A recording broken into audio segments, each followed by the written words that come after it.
Hello everyone, my name is Karen Blinn, and welcome to Dungeon Delvers. So if any of you dungeon masters out there have tried to make a winter or arctic based campaign, you probably had some problems filling the areas with monsters for your adventures to fight.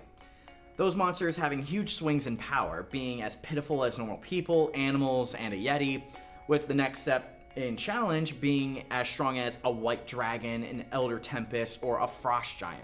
So what was Wizards of the Coast's solution? Well, a whole campaign book based entirely in a winter wasteland, with Icewind Dale, Rime, and the Frostmaiden. Now, this book is a really interesting one, but what is this book all about? Well, the area known as Icewind Dale has 10 towns in it called 10 Towns. Clever, right? Well, the goddess of the winter solstice has decided that she no longer wants the sun to rise in Icewind Dale. So, night after night, she casts a spell that keeps the sun away to keep winter going. That's all the players will know, so I'll keep at that until later in the video where I will be doing some small spoilers. Now, with most campaigns, I either love them or hate them completely. This one is a very mixed bag of feelings. This one is meant to be a horror campaign, and it's one that just doesn't feel right with me. With Curse of Strahd, we had the fear of a powerful vampire that had complete control of the area the players were exploring. This was his domain and we were the intruders. He was allowing us to explore, and at any given moment, if we upset him far too much, he could just end us, turn us into vampires, or much worse. Then, with Out of the Abyss, players are dealing with demons that have clawed their way out of the abyss. And it was that fear of the unknown. Being in the Underdark is scary, and it's doubly so when around every corner there could be a demon lying in wait or some horrible mutation on the inhabitants that were exposed to the abyss's foul energy. But with Rime and the Frostmaiden, I don't really feel that terror. Yeah, the snow can cause you not to be able to see or really hear, and anything can be lurking in the snow, but it's not completely unknown. There's only so much that could be out there. But that doesn't really invoke horror in me. But I will say this book comes full of unique spells, magic items, and monsters used in other games. The craziest thing is that there is an item called the Scroll of Summoning Tarask and a Scroll of the Comet. Why, Wizards of the Coast? Just why?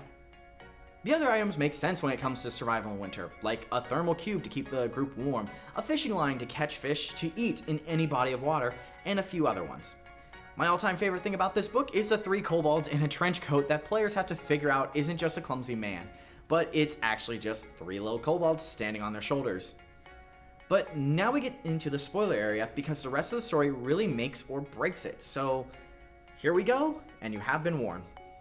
Throughout every campaign, the main villain or villains are on the front of the book. Dungeon of the Mad Mage, boom, Hallister, front and center. Dragon Heist, all the villains are right there. Tomb of Annihilation, there's my boy Acererak. Curse of Strahd, guess who's on the front cover? Not some wolf you encounter in the woods, it's Strahd himself. But with this, the Frostmaiden is just a footnote in this adventure. This adventure pretty much has no good ending for the 10 towns. You either lose to the goddess of winter solstice, or another disaster will come and destroy the towns.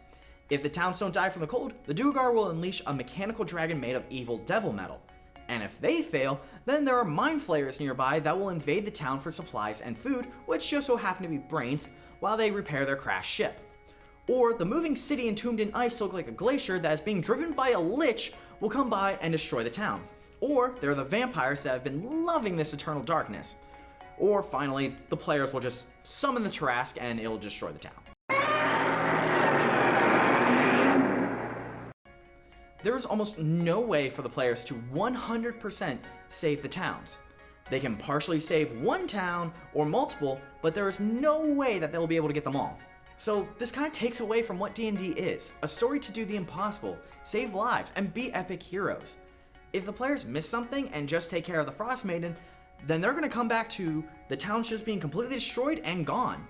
Oh, and the best part about this adventure is that the goddess has 3 forms that you have to kill one after the other with no break, like some sort of Dark Soul boss. So overall, with all the negativity, I still recommend this book. But I heavily recommend that the Dungeon Master changes it so the players don't just lose because they missed something. But what do you guys think of this adventure? Love it or hate it? What was your favorite monster and magical item? Why don't you let me know by tweeting me at ZTVGoofingOff, and make sure you use that all-important hashtag, Dungeon Delvers. Until next time, I'll see you guys later.